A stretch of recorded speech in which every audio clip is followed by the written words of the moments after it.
Okey. Bismillahirrahmanirrahim. Alhamdulillah rabbil alamin wassalatu wassalam ala asyrafil anbiya wal mursalin wa ala alihi wa sahbihi ajma'in.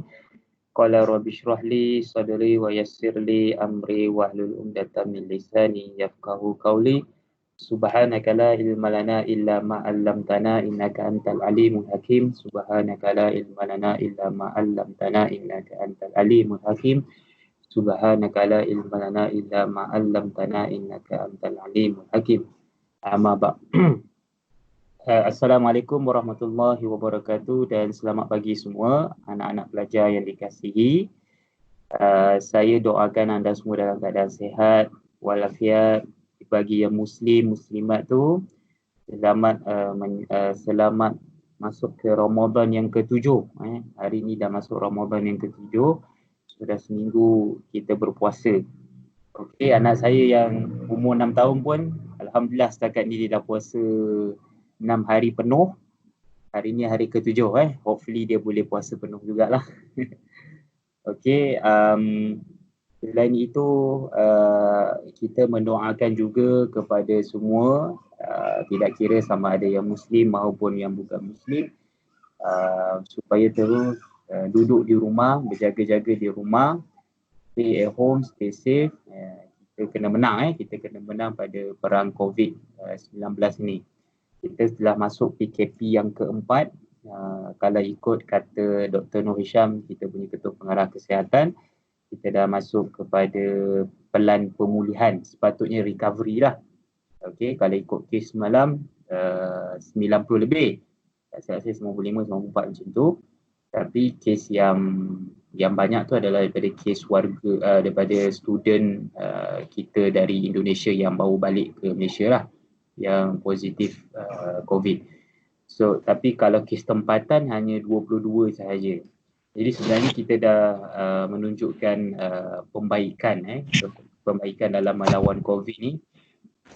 Dan saya juga dalam kesempatan ini yang menyuruh untuk kita mengikut norma-norma baru, new normal yang kita akan hadapi, yang mana kita dah tak ada kemungkinan besar, kita dah tak boleh lagi buat masa ni kita tak boleh nak buat perjumpaan secara berskala besar, tak ada nak boleh buat dinner lagi, tak boleh nak buat permainan sukan ke apa. Dia menjadi untuk kita mencegah sehinggalah kita dapat betul-betul menang ke atas penyakit COVID ni. Okay, kemudian saya cerita awal-awal ni supaya kita tahu realiti semasa kita. Kemudian yang keduanya, yang kita sedia tahu bahawa semalam adalah bermulanya operasi ekonomi yang mana Kementerian Datuk Seri Azmin Ali ataupun dalam Kementerian Perdagangan Antarabangsa telah membenarkan seberapa banyak boleh syarikat-syarikat ataupun komponen dalam ekonomi itu berurus niaga seperti biasa, tapi dalam masa yang sama mengikut tata cara yang telah ditetapkan oleh Kementerian Kesihatan lah. Okey, so untuk supaya ekonomi kita akan kembali pulih. Jadi kalau dalam subjek saya ni ataupun principle of accounting ni, in my subject, it's all about numbers. So in economics it's also about numbers but also about social economics. Kita kena pandang ke depan bahawa tidak negara memerlukan support from our local economics. Sekarang ni semua ekonomi dunia jatuh, jadi tidak kita kena bekerjasama lah. Jadi saya seru juga kepada awak sebagai pelajar, mana yang ada duit you kena simpan. Sebaiknya simpan, cash is king. In future cash is king, iaitu tunai adalah raja. So simpan sebaiknya. Tapi kalau boleh belanja dalam negara dulu. Itu benda yang basic lah. Kalau kita belajar dalam principle of economics pun, kita kena belanja dulu dalam negara supaya pertumbuhan dalam negara tu semakin baik. Okay, so buat masa ni tangguhkanlah hasrat nak beli, nak melancong ke luar negara kan. Memang lama lah lagi supaya kita nak recovery from this COVID-19. Okay, Kemudian yang ketiga, sebelum saya masuk topik, kepada muslimin dan muslimat, cuba manfaatkan Ramadan ini dengan sebaik mungkin. Banyakkan baca Quran, banyakkan berdoa, banyakkan berzikir, banyakkan mohon taubat, istighfar kepada Allah Subhanahu Wa Taala supaya dosa-dosa kita diampunkan dan kita bila habisnya Ramadan ini kita dilahirkan menjadi seorang sebagai bayi yang baru lahir, yang bersih daripada dosa, menjadi manusia yang baru dalam Aidilfitri yang akan datang. InsyaAllah cuba manfaatkan masa-masa yang ada. Okay. So for today's lectures, principle of atau is very simple, cuma pengenalan sahaja. Sebab minggu depan, when we enter the middle of these lectures, bila kita dah masuk pertengahan, kita dah mula will go deeper in these principles of accounting. Kita akan tengok matching principles, and then kita ada dual concepts yang mana kena ada debit dan credit. So today is all about introduction about these topics for week 4. Saya mula nak bagi sekaligus, lepas tu bagi latihan. But I think it's better you tengok dulu, you baca nota dulu, you boleh buat research ke apa yang patut, and then baru kita pergi deeper lah minggu hadapan, dan insyaAllah saya akan cuba sediakan seberapa banyak latihan ataupun tutorial yang boleh. Baik. So for this morning lectures, it's all about 3 things. Tapi but I just touch 2 things. Yang the first thing is the accounting equation and accounting cycles. The second one is debit and credits. Just that I will touch. The analyzing business transaction, we are going to do that on the Monday morning lah. On 11 AM punya class. Okay. So today is only 2 je yang I will touch, and then another one I will touch in the Monday. Alright. So the accounting equation we are already learned on the last lectures last week about this equation. So it's very important you master this equation. Okay, the assets equals to liabilities plus owner's equity. Okay, so maybe you cannot look ataupun you cannot understand yet this equation. But after we enter the next lecture on the Monday morning, insyaAllah, kita akan tengok lebih dalam bagaimana equation ni berfungsi. Okay.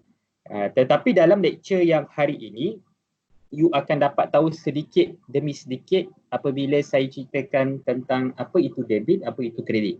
Dia akan bagi sikit apa kata introduction lah supaya you tak terkejut pada minggu depan. Okay. So it's very important you know asset ada 2, non-current asset and current asset. So liabilities pun there are 2 types, current liabilities and non-current liabilities. And owner's equity is consists capital minus withdrawing plus dalam kurungan revenue minus to loss revenue minus to expenses, ataupun dibolehkan jadi net profit ataupun net loss lah. Okay, so sebenarnya kalau saya ada whiteboard tu is lagi better. Okay, jap. Kita ada marker kan kat sini. Okay. Okay. So kalau owner's equity ni dia sebenarnya akan ada pecahan. Okay, so nanti kita akan pergi detail bila kita sampai dalam analyzing transaction. Saya akan detailkan lagi, insyaAllah. Alright, so hopefully you boleh tengok dia punya accounting cycle. So accounting cycle ni, inilah dia kitaran dia. Okay, kalau saya tak pasti sama ada yang belajar account sebelum ni di tingkatan 5 mahupun Wani yang belajar di OITM ada belajar tak accounting cycle ni. Hopefully ada jugalah. So dia akan memorize, dia akan mengingatkan awak tentang macam mana kita nak buat sesuatu account ni. Okay, kalau kita tengok accounting cycle ni sebenarnya ia adalah sesuatu yang semua company akan ikut. All of the company in the world, they are follow this cycle. Okay, cumanya they are modernized lah, dia telah dimodernkan. Okay, dia tak ada lagi macam saya kata pada kuliah yang pertama, minggu yang pertama dia ikut ada apa guna IBS kan, apa sistem komputer kan. Itu cumanya sistem komputer tu dah ready made ikut cycle. Okay, cumanya yang awak belajar ni is manual and you are doing by yourself and you do all the cycle this by yourself. Okay, so first of all kita starting kat sini, analyze source of transaction. You kena analyze transaction tu dari mana.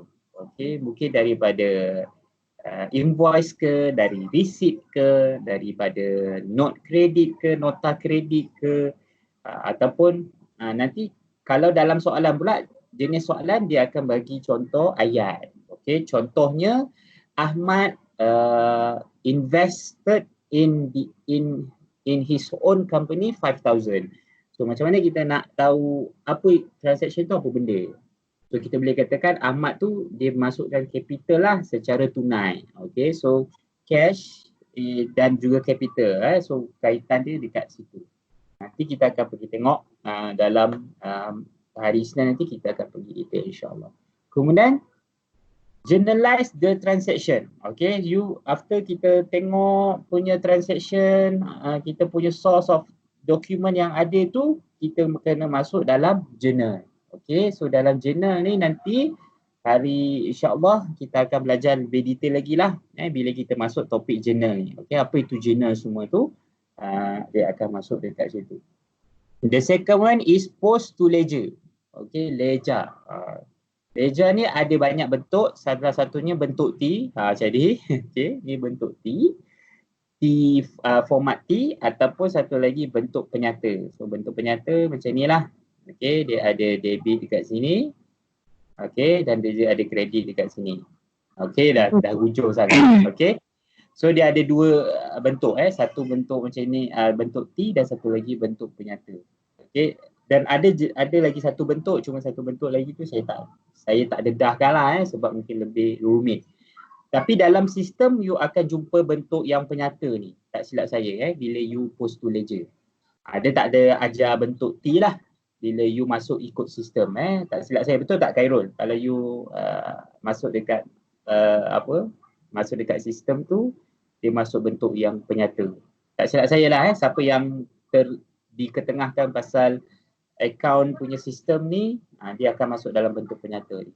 Okay, so number 4, the next cycle is prepare a trial balance. Okay, trial balance ni jadi kita akan masukkan semua yang ada dalam ledger tu, yang baki akhir dia tu ke dalam trial balance. Okay, so trial balance pun sama, dia ada bentuk T dan juga bentuk penyata. Okay, tapi kalau untuk trial balance saya akan ajar bentuk ni lah, bentuk penyata. Okay, so dia will debit and they will credit. Okay, so trial balance biasanya kita akan masuk dalam bentuk penyata dan kita akan tengok dekat bawah ni sebelah kiri dan kanan dia akan imbang. Okay, that's why nama dia trial balance ataupun dalam bahasa Melayu dia denor, iaitu imbangan duga. Kalau siapa-siapa tak ingat kan, so nama Melayu dia imbangan duga. Okay, the next one after trial balance is adjustment. Okay, so adjustment ni sekiranya terdapat perkara-perkara dalam akaun sebelum ini ada kesilapan ataupun ada kekurangan numbers ataupun tersalah masuk akaun. So dekat sini dia akan ada adjustment. Okay, so basically I will teach this deeper in the adjustment punya week lah. Okay, so saya takkan cerita panjang kat sini, tapi itulah ciri-ciri adjustment yang kita akan buat. Okay, yang mana akan ada prepaid, akan ada prepaid ni yang terdahulu lah, baik terdahulu, and then kita ada accrued. So sama ada belanja terakru, belanja terdahulu ataupun hasil terakhir ataupun hasil terdahulu dalam bahasa Melayu. So itu dalam bahasa Melayu so kita akan translatekan ke dalam bahasa Inggeris nanti. Okay, last but not least, the next one is adjusted trial balance. So bila kita buat adjustment ni, kita akan buat adjusted trial balance sekali lagi. Okay, so nilai-nilai yang kena adjust ataupun account yang kena adjust tu, kita akan masukkan ke dalam adjusted trial balance. Okay, so nanti barulah kita akan, ini account yang telah dibetulkan dan inilah balance dia yang sebenar. Okay, so the next one is financial statement. Okay, so financial statement ni include income statement, okay, penyata pendapatan and balance sheets. Itu masuk financial statements. So financial statement bukan semata-mata income statement saja, tapi it's also include with balance sheets. So nanti kita akan pergi detail lah apa itu financial statement. Okay, and then last but not least is financial reports. Okay, so financial reports ni adalah apa yang accountant dapat daripada financial statements tu. Dia akan buat report. Okay, contohnya untung dia sekian. Nanti dekat sini kita akan detailkan dengan kita kita akan belajar equation dan kita akan belajar formula. Contohnya kita ada profit margin. Kita akan ada debt to debt ratio. Debt to asset ratio. So kita akan detailkan dekat financial report ni dan dia akan buat analisa. Okay, so financial report is most common with analysis. Okay, alright, so this is dia punya point-point dia. Saya keluarkan satu persatu, so you akan boleh tengok lebih dekat sini dah. Okay, alright, last slide. Okay, last slide is about debit and credit. Okay, so saya akan tinggalkan benda ni. Kalau you ada persoalan, insya-Allah persoalan tu akan saya jawab kepada Isnin berkenaan debit dan kredit. Okay, semua tahu tak debit dan kredit? So debit is, semua orang sedia maklum, debit is masuk. Okay, betul? And credit is keluar. Okay, you dah betul satu part. Okay, satu part tu dah betul lah, sebelah atas ni. Okay, alamak dah terpotong lah. Okay, tapi you tahu tak, debit juga boleh jadi menolak kepada sesuatu account. Okay, kenapa jadi menolak? Sebab kat sini saya tunjukkan, iaitu kita ada equation kita, iaitu assets equals to liabilities plus owner's equity. Okay, kalau you tengok bentuk T ni, walaupun dah terjauh jarak ni, saya buat pembahagian tengah-tengah ni, kita tengok sama-sama. Okay, so saya buat tengah-tengah ni. Okay, nampak? Dia jadi macam ni. So asset, dia memang akan, apa yang menambah dalam asset, contoh duit tunai kita bertambah, ataupun you punya asset office bertambah, you beli perabot kan, is asset, so it increase your asset, so it will be on debits. Okay, so same lah, samalah dekat sini, so debits tambah, so asset. Okay, so kalau kredit, kenapa aset menolak? Sebab kalau kita pindahkan aset ini pergi ke sebelah, dia akan jadi apa?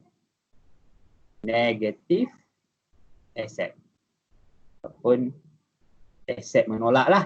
So same goes to this. Okay, so apa yang mengurangkan aset, dia akan berada di sebelah kredit. Contoh, you bayar hutang menggunakan tunai. Okay, you pay your debts with cash. So your cash is decrease. So should be on sebelah kredit lah.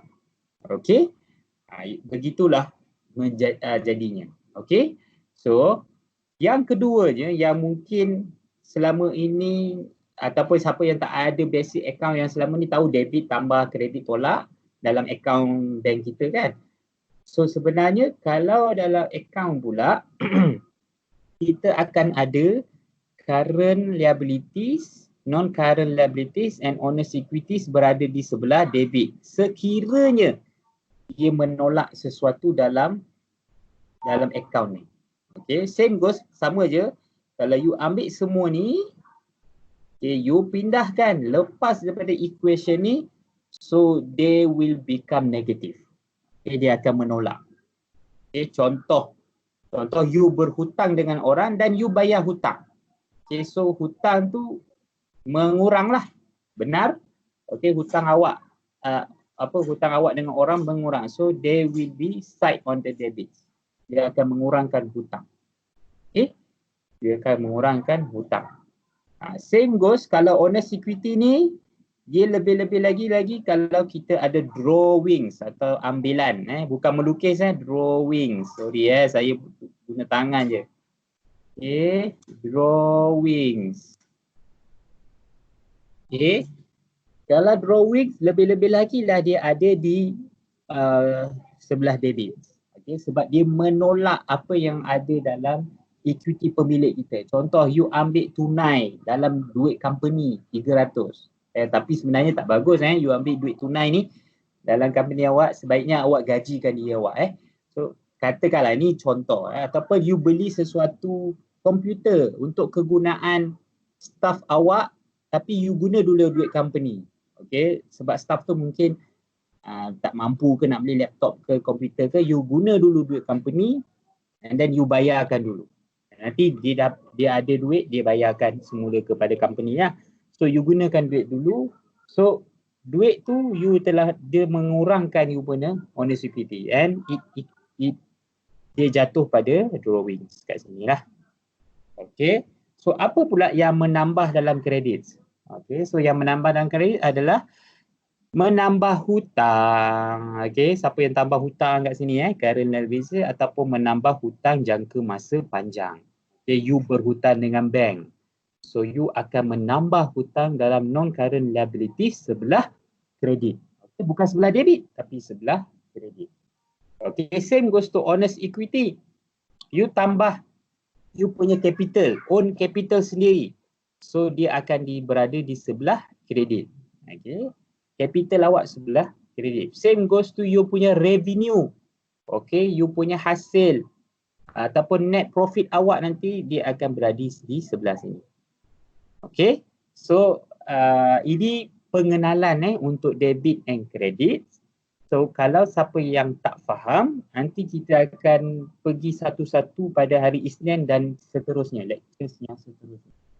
So hopefully ni sebagai pengenalan ni supaya awak boleh buat carian ke, boleh Google ke. Nanti saya lupa pula nak ada satu link video tu yang bagus for debit and credit. Nanti saya akan share dalam lecture dalam Google Classroom, insyaAllah. So that for today lecture. So I open to any question from you. If ada soalan, silakan.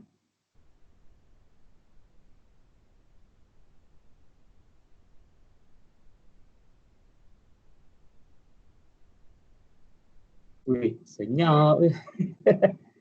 Bukan tidur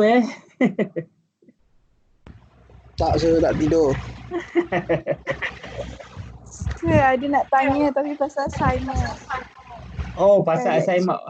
Okey, sekejap Sekejap sebelum you tanya pasal assignment, sekejap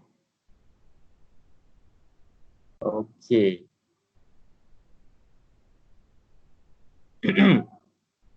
Terima kasih Dinur tanya. Okey.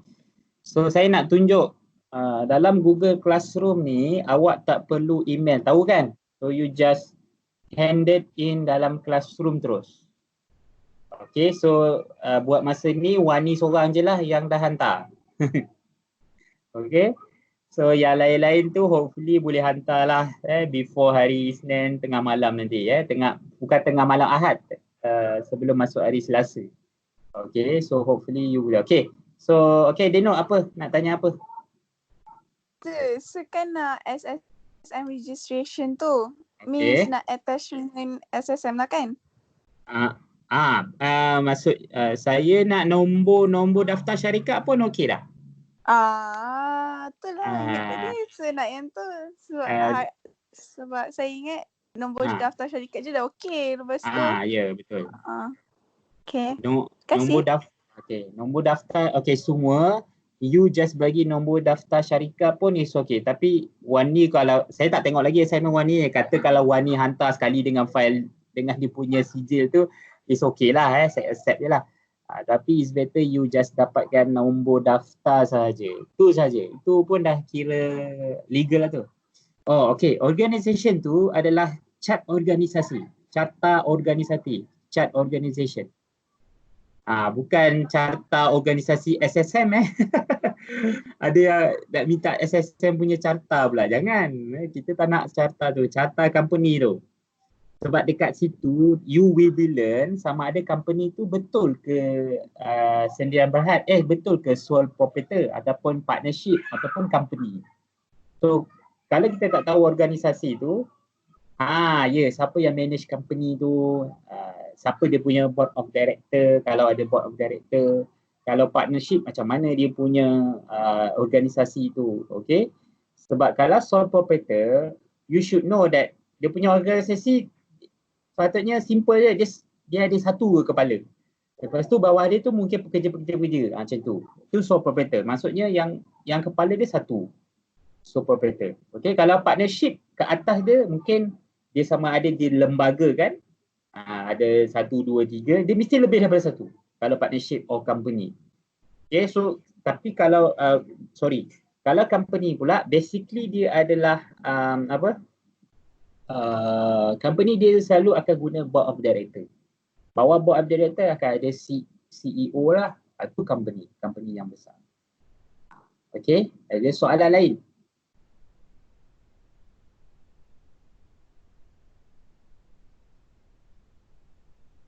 Uish, panjang ni. Ena ni Mac ke? Ni ke Mac?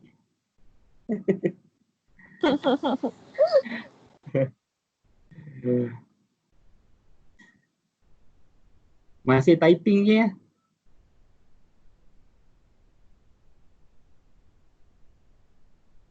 Akma nanti tolong macam biasa nanti tolong bagi recording. Tolong bagi recording ni kat saya. Okey, boleh. Terima kasih. Saya dah attach dekat tutorial channel saya dah belum sekali dengan tapi nak yang dalam ayat tutorial yang biasa. Okey. Yang tutorial punya saya belum attach lagi dekat dalam GC. Saya baru letak assignment. Assignment tu lagi penting lah sebab sebelum lecturer lain bagi assignment dekat awak, bagi saya dulu assignment. Bagi saya yang dulu bagi assignment. Nanti saya dah ada latihan tu, saya akan attachkan lah. Tak faham assignment, saya blur. Okey, Shirin, dia 2 soalan. Okey, saya ringkaskan. Soalan pertama, awak cari company. Google ke ataupun you ada kenalan ataupun you have family that make a business. You tanya dia, apa company nama apa? Okay, apa sejarah company ni? And then dia punya SSM number, syarikat yang daftar tu. Okay. Lepas tu ceritakan apa type of company kan? Betul tak? Okay, dia company maksudnya kat situ you kena tahu dia company ni jenis apa. Dia ikut tak syarat-syarat saya buka, senang cerita saya buka soalan tu lah. Supaya saya boleh terangkan lebih baik sekejap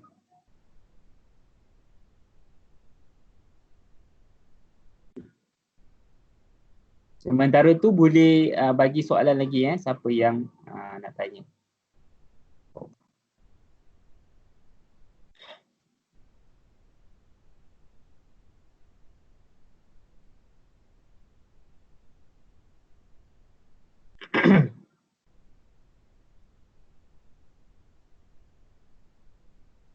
Dini okey, Dini dengar tak suara saya?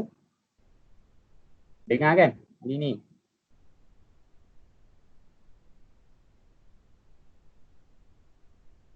Ada yang duduk atas pokok ke nak cari line saya ni? Tak ada kan? Okay, so saya je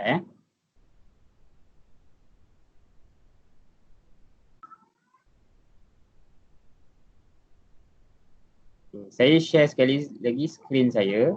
Dah setengah jam dah. Okay. Okay, Sherin. So, untuk soalan 1, you kena ceritakan sejarah company dia punya number SSN dan organisasi dia. Baru betul. Okay. So, organisasi tu you ceritalah sama ada you nak lukis ke, you nak insert word art ke, ataupun you nak cerita dia punya director, dia punya peranan-peranan tu pun boleh, tak ada masalah. Okay. And then explanation about their business entities. Okay, so apa jenis business entities yang dia jalankan? Ada 3 je lah. Yang ni lah sole proprietor ni, partnership, company. Okay, so kalau dia katakanlah company yang awak pilih tu company partnership. You kena cerita kenapa dia partnership. Kenapa company tu partnership? So kena tally lah dengan apa yang saya pernah lecture sebelum ni, iaitu dia kena ada lebih daripada 2 orang, tak boleh lebih daripada 20. Lepas tu okay, dia ikut law, okay, dia punya partner dia ada yang bagi peratusan modal yang macam ni, sekian, agihan untung dia macam mana. Tak perlu tanya dia detail berapa untung dia, tak perlu. Sepatutnya you just tahu dia punya macam mana partnership dia berlaku. Okay, should be you boleh terang lah.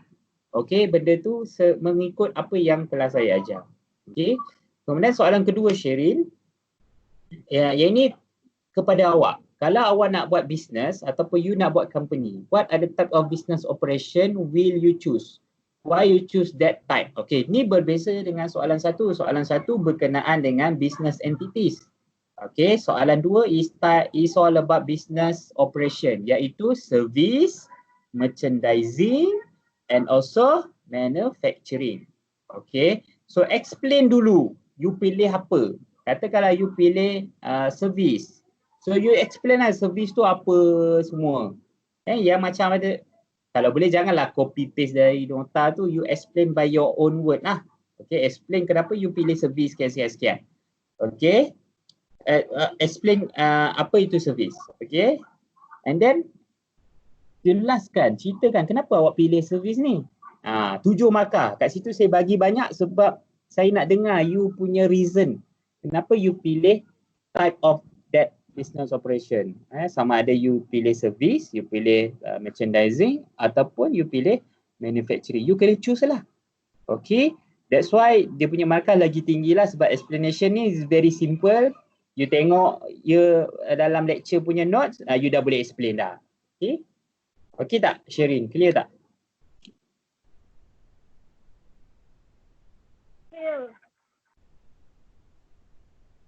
Sherin okey?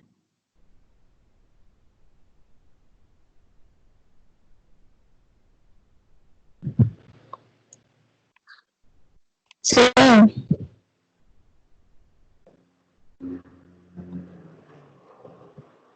Alright.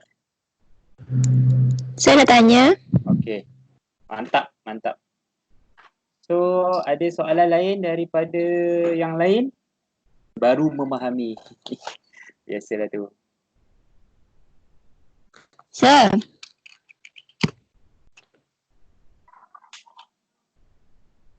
Ada soalan? Okey, Ena. Ya. Ya, saya.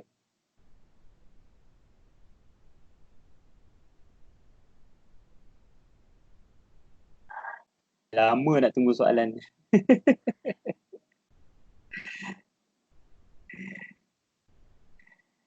Ya, macam kalau organisation untuk peruncitan.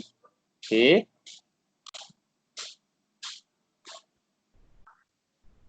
Nak explain macam mana? Alright. Ini soalan lebih kurang yang Wani tanya. Saya bagi simple je. Awak explain cara awak. Okay, organisation. Sebab selalunya peruncitan ni adalah sole proprietor. Maksudnya ada seorang je lah yang menguruskan semua benda. Yang lain-lain dia pekerja. Maksudnya susun bawang ke, susun susu ke, susun air-air ke dalam peti sejuk. Selalunya macam tu. Tapi selalunya yang menguruskan ni mesti hanya seorang. Okay. Kecuali lah dia very professional punya perucutan, cumanya dia tak upgrade jadi company ataupun tak jadi partnership kan, dia just memang nak sole proprietor, dia memang ada accountant dia sendiri, ada bahagian kewangan dia sendiri. You explain by yourself lah, explain sendiri. Okay, macam Wani dia saya kata okay, you explain organisasi tu sendiri punya style, it's okay. Kalau tak ada carta pun tak apa, yang penting you explain macam mana company tu berfungsi dengan organisasi tu. Okay, apa peranan-peranan yang ada lah. Jangan explain semua role. Okay, ada unit kewangan, ada unit pengambilan, ada unit marketing. You explain semua tu pula. Itu dah lebih daripada 5 markah. Saya nak saya nak organisasi tu you just bagi tahu okay, ni ada pengurus, ada pekerja. Sudah. Maksudnya ada 2 je. Okey, dia hanya dua je dia punya orang dalam organisasi. Katakanlah sole proprietor. Okey? Boleh tak? Faham tak?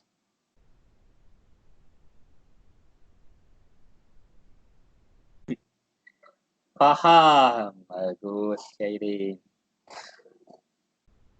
Okey, sir. Cun. Alright. So, kalau tak ada apa-apa persoalan, lepas ni boleh tanya. Lepas saya dah stop all lecture, nanti boleh tanya je dalam kita punya Skype ini. So, saya rasa itu saja yang baik datang daripada Allah dan yang lemah tu datang daripada kelemahan diri saya sendiri.